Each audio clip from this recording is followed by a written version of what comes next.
Hi guys, welcome to our week 13 class video. Important note about this week. So you have your semester project that's due and the assignments for this week, but they are not due until after Thanksgiving. So make sure that this week you're just being careful noting the due dates of things, and I know we will have said that in class, but just to reiterate, you have a little bit more because you have the project and this, but it's all due after Thanksgiving. So you have a lot of extra time to work on this. So we're going to go ahead and jump right in.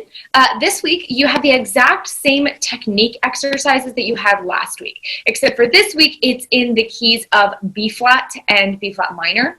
So you have the chord progression with the secondary dominants on page 118, example 9-11. You have your major and harmonic minor scales, and then your major and minor chord inversions. So just like last time, I'm going to let you go ahead and work on those on your own. If you want me to demonstrate those for you, or you'd like a video or an audio recording of anything, just absolutely let me know. We can go over that in class, or I can make a quick recording and send it to you, and that is no problem at all. I'm going to leave it off this video, but if you want it, you just reach out to me, and I'm happy to help if you feel that that's useful for you in your practice. So let's go ahead and jump right in with the exercises that we have in your unit this week. It's broken up just a little bit differently than previous ones because we have 4 reading exercises representing each of the 4 style periods. Representing is a very loose term because I do not understand how they made a lot of these choices. It's whatever. So we have, for Baroque period, which is 1600 to 1750, they chose to use a Turk melody. He wasn't even born until 1756. This is not Baroque. That's fine. For classical period, Beethoven is appropriate. For the Romantic period, Diabelli was a classical composer, not a romantic composer. And then the contemporary one, the Bartók, is appropriate. But just to be honest, I don't really understand how they chose the Romantic or the Baroque one. They just did 3 classical pieces. So here's what I'm going to do. I'm going to play through all 4 of these so you can hear them. Then you will choose one and you'll do the transposition. So I won't go through and play all the transpositions, but I will play through each of these 4 since they're supposedly different style periods so you can kind of get the sense of each. And then you will choose one, either the Baroque, Classical, Romantic, or 20th century, to turn in for your video assignment with the transposition that's listed. So I'll go ahead and play first the Arioso on page 146. That's supposed to be Baroque, but isn't. So here we go. Ready, go.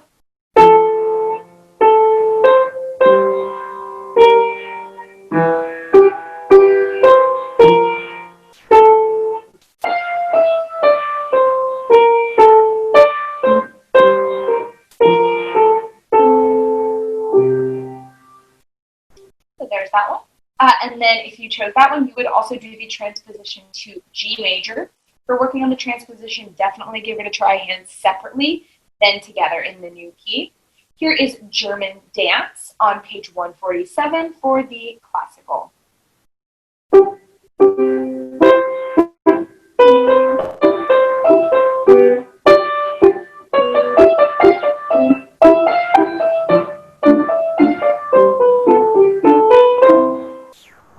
And then with this one, if you chose that, you would also do the transposition to D major. This one, your hands are kind of right on top of each other a little bit. So just something to keep in mind. That's a little bit of a challenge with this one, is your hands are really, really close to each other. Then if you did the romantic one, you would choose Song on page 148, which is romantic classical. It's fine. Here's how this one goes.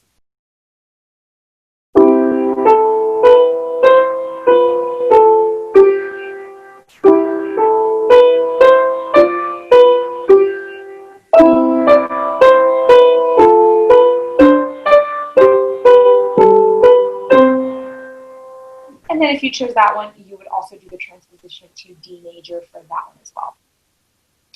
Then they jump over to Scherzo by Bartók, and here's how this one goes. Be careful for the rhythm and the accidentals in this one.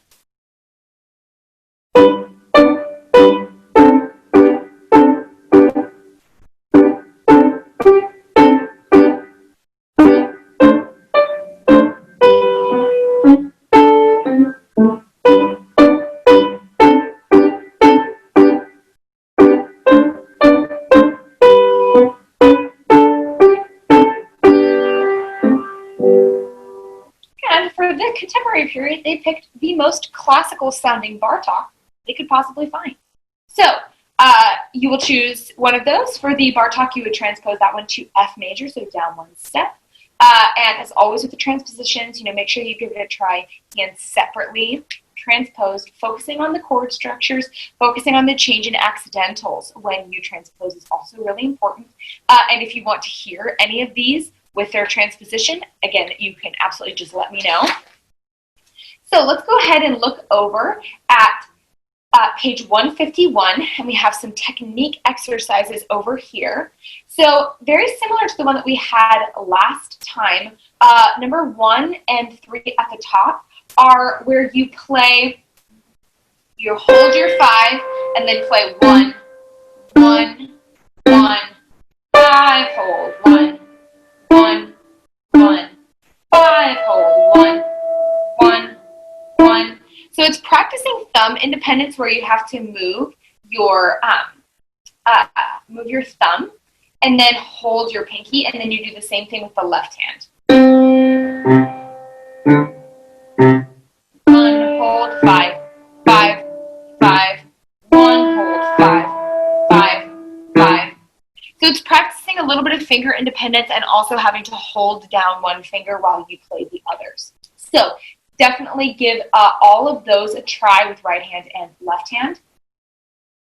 Then we'll go ahead and take a look at playing dominant 7th arpeggios at the bottom of 151. These are the ones that start on black keys. So I'm going to go through and just say the finger numbers for the first one, because it's the exact same for the others. They have you starting on finger 4. You do not need to start on finger 4. It is way easier to start on finger 2. They're just showing 4 because that would be the most consistent finger pattern possible. Again, imagining that you were coming up from playing previous octaves, but it's way easier to just use 2. So for the beginning, on the right hand of all of these, just use finger 2, and the left hand fingering as good as it is. So let's go ahead. Here's the first one, and I'll say the finger numbers out loud. 2, 1, 2, 3, 4, 1, 2, 3, 4, and hold it. 4, 3, 2, 1, 4, 3, 2, 1, 2. Now here's your left hand. Ready, go.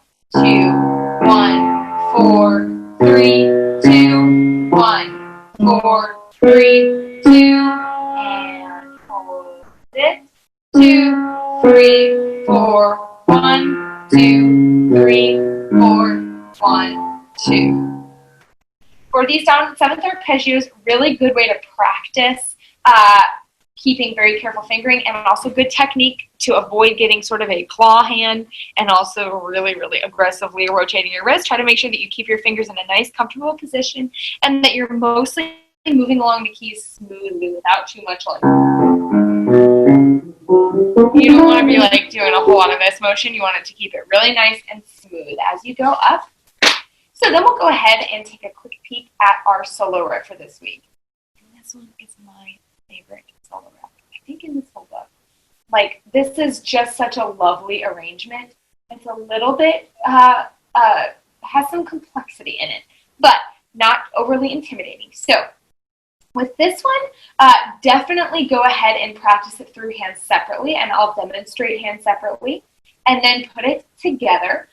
You might want to go through and outline the chord structure. So just going through and noting the chords that you have in each measure. And also with this one would be to pay very careful attention to all of the accidentals. So here we go from the beginning with the left hand alone. 1, 2, ready, go. 5, 2, 1, 5, 2, 1, 5, 3, 1, 2, 3, 1, 2, 3, 4, 3, 5, 2, 1, 2, rest, jump, 5, 2, 1, 2, flat, 1, 5, 1, 2, together, 5, 2, 1, rest, 3, 1, 2, 5, 5, 2, 1, 5, 2, 1, 5, 3, 1, 2, 3, 1, 2, 3, 4, sharp 3, 5, 2, 1, 2, flat, rest. 5, 2, 1, 2, flat, 1, 5, 1, 2 together, 5, 2, 1, rest. 5, 2, 1, 2, 3, 5, 1, 1, 5, 1, 1, 5, 2, 1, 2, 1, 2, 5, 1, 1, 5, flat, 1, 1, 5, 1, 5, 1, rest. 5, 2, 1, 3, 5, 5, 2, 1, 5, 2, 1, 5, 3, 1, 2, 3, 1, 2, 3, 4, sharp 3, 5, 2, 1, 2, flat, rest. 5, 2, 1, 2, flat, 1, 5, 1, 2, 5, 2, 1, rest. 5, 2, 1, 2, 1, 5. And here is the right hand alarm. Ready, go. 1, jump. 1, 5, 4, 2, 2, 3, 4, 1, 5, 1, 5, 1, 2, 4, 1, 5, 3, 2, 4, 2, 3, 4, 2, 1, 5, 1, 3, 1, 2, 1, 3, 4, 1, 1, 2, 4, 2, 4, 1, 1, 5, 4, 2, 2, 3, 4, 1, 5, 1, 1, 5, 2, 4, and hold it. 1, 5, 3, 2, 4, 2, 3, 4, 2, 1, 5, 1, 3, 1, 2, 1, 4, 1, 4, 1, 2, 5, 3, 5, 3, 5, 3, 5, 3, 5, 1, 3, 4, 3, 4, 1, 3, 4, 3, 4, 5, 2, 5, 2, 4, 3, 2, 1, 4, 2, 4, 2, 4, 2, 4, 2, 4, 3, 5, 3, 5, 3, 5, 2, 4, 5, 3, 5, 2, 5, 4, 1, 1, 3, 1. 5, 1, 2, 4, 2, 3, 4, 1, 5, 1, 1, 5, 2, 4, 1, 3, 5, 2, 4, 2, 3, 1, 3, 4, 5, 1, 3, 1, 2, 1, 3, 1, 4, 1, 2, 1, 5. All right, and then once you feel very comfortable playing both hands separately, you've got the notes and the chord structures pretty well understood, and your accidentals marked as necessary, we'll go ahead and give it a try, both hands. Ready, go.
There you go.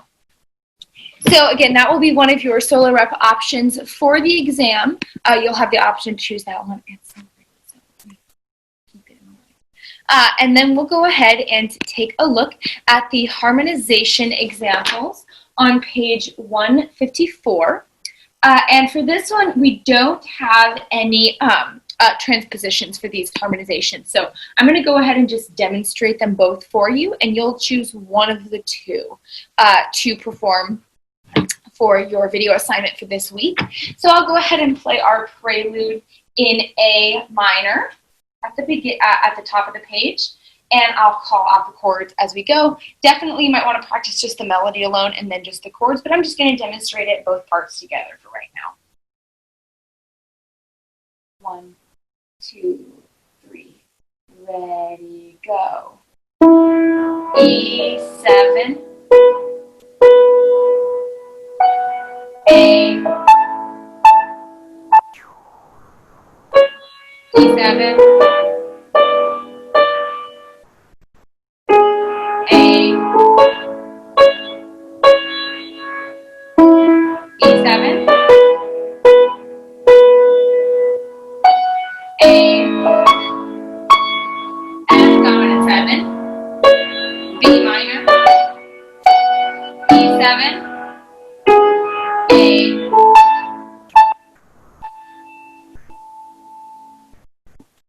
All right, and so that will be one of your options, and then we have the one at the bottom where we filled in the chords. So for this one, we have our minor 1, 5, 7, and 3 chord, our major 3 chord. So it's going to be an A minor chord, an E7, just like in the chord progression, and then a C chord. So here we go from the beginning. Here we go. 1, 1, 5, 7, 1, 1, 1, 5, 7, 1, 3, 3, 3, 1, 5, 7, 1. So you'll choose either that one or the prelude in A minor. No transposition, and you can, again, make sure that you practice hands separately and get your chords, because we have a few, kind of getting outside of just our, our basic primary chords. So make sure you practice that. Then I'll go ahead and demonstrate on 155 our harmonization with 2-hand accompaniment, Take Me Out to the Ball Game. So I'll go ahead and play your parts, which are the 2 bass clef parts. This one, again, feel free to, as you've written notes and everything, you can use for the right hand really whatever combination of notes you want. The left hand has a very specific note that you're going to play with the left hand, but the right hand, you can kind of invert the chord as you like. Play which notes that you think sound best, okay?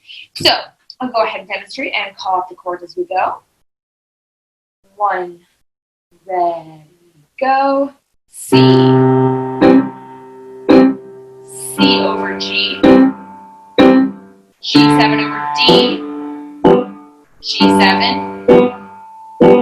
C, C over G, G7 over D, G7, A7, A7,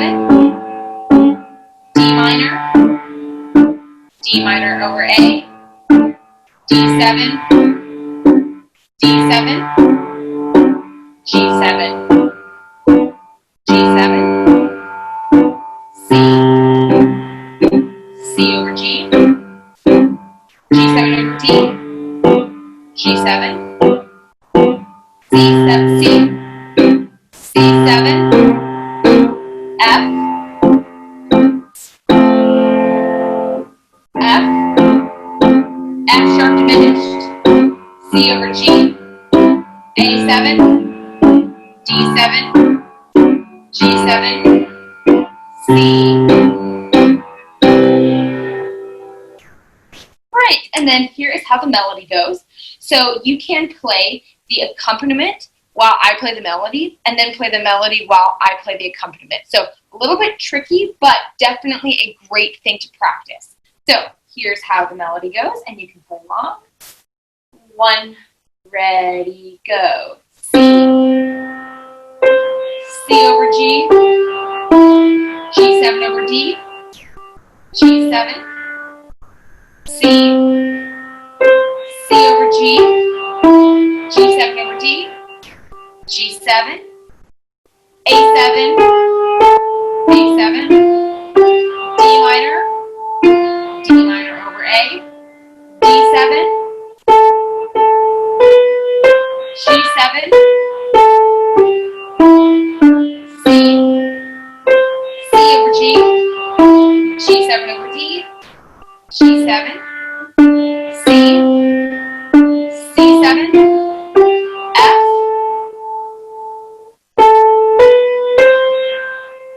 F sharp diminished, C over G, A7, D7, G7, C. Perfect.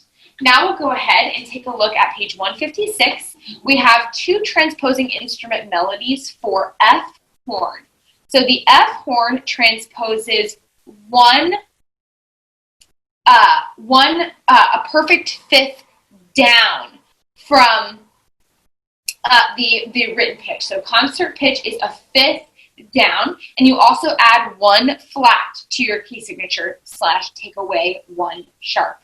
So we're going to go ahead and take a look at the theme from March Slav to start with. Remember how this is going to affect sharps. It can potentially be a little bit different when you are reading accidentals. A sharp can become a natural, for example, in this one. So let's go ahead, and in this case, that F sharp is going to become a B natural. So just to keep in mind right there for March Slav. So this one will start on, if the written note is G, what is it in concert pitch? It's going to be middle C, so we're starting on middle C. So here we go. Skip down, octave up.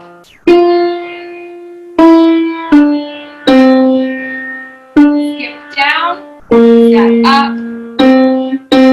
Down, B natural, B natural, B flat, 3rd up, 4th up, C sharp, B natural, 4th up,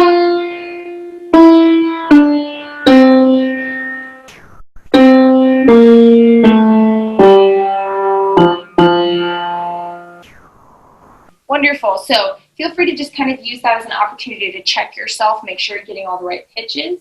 And then here we go, the theme from the Unfinished Symphony. So this one, we're going to be going, if the written note is a B flat, then the concert pitch is going to be the E flat below. And since we're already in 2 flats, we're going to be adding a 3rd flat to the key signature. So we're also going to have A flats. Here we go.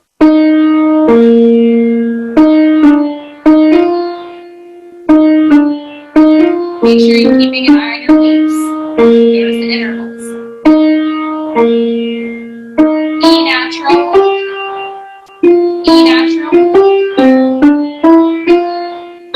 E natural,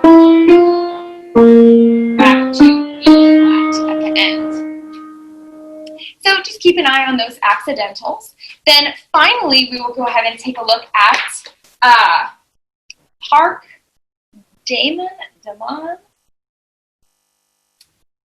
Hark on page 157. So the thing to look at with this one is you're going to play each part separately. So make sure that you play your soprano 1 line, your soprano 2 line, and then your bass line all separately. Then you're going to play your soprano 1 and soprano 2 with your right hand and the bass with the left hand. So the thing to really keep in mind with this one is to notice the places where the soprano 2 crosses the soprano 1. And that's in the 2nd line. We have, starting at the end of measure 4, where the soprano 2 part goes above the soprano 1.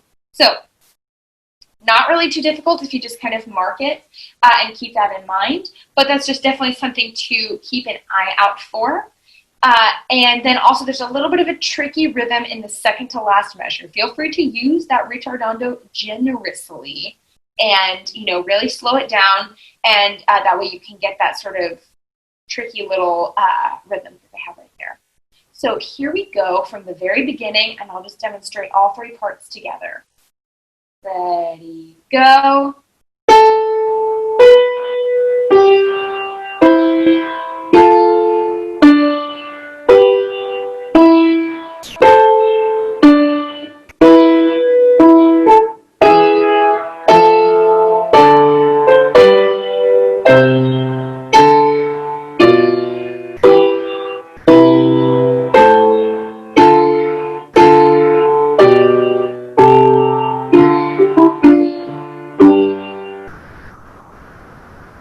So a little bit more complex than the ones that we've done in the past, but again, you have lots of time to practice this one. This one isn't due for your assignments this week, but it will help prepare you for the assignments that we'll have like for the final exam and everything. So definitely really good to practice, but feel free to take your time working through each part and then going ahead and putting it all together.